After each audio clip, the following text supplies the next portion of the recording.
So it's 1982. Now imagine that. 1 week in 1982, John Lennon and Yoko Ono took over a talk show. The talk show was Mike Douglas. Now, keep in mind, talk shows in the daytime were very new at the time.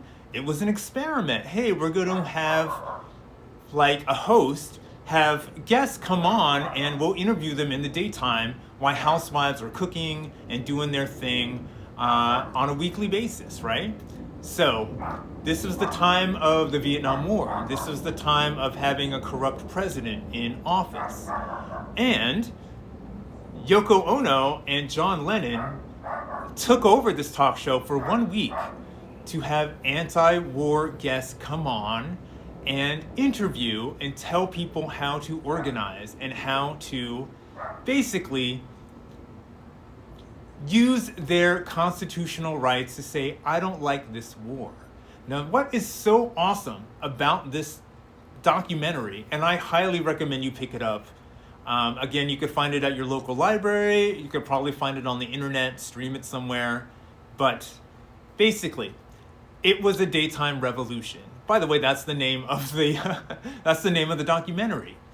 The whole idea that these hippies took over a talk show to talk about organizing against their president because they were against the war. Now, doesn't that sound a little familiar? As a child, I used to daydream about time traveling. I wish that I could go back to the 60s and the 70s. It was an incredible time of unrest and social change and revolution, right? And incredible music, right? So I was like, wow, it would be fantastic to go back to a time that was politically charged and filled with great music and clothing and all of that, right?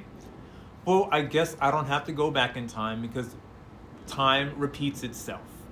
So I would highly recommend looking up this documentary if you are into documentaries. Now, Yoko Ono and John Lennon, they have a whole bunch of guests on each and every day during the talk show, and it's amazing.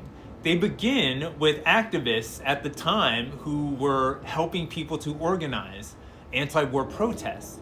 And what I love about the very last episode of the show is they have on George Carlin. Now, if you know comedy and you know political comedy, you know George Carlin. You know who that guy is.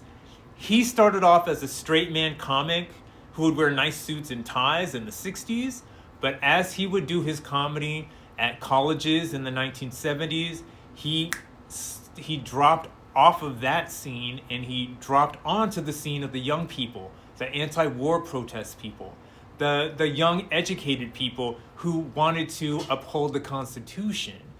That's who George Carlin became. And if you know anything about his career, he ended his career very much in that same way. He continued to critique the government and encourage people to know their rights in the Constitution so they could fight whatever injustices they saw in their government.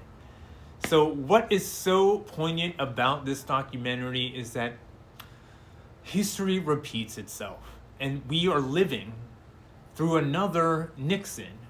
Honestly, it's probably worse than Nixon, but what has happened before will happen again, and it's up to the people to voice when they are upset with their government.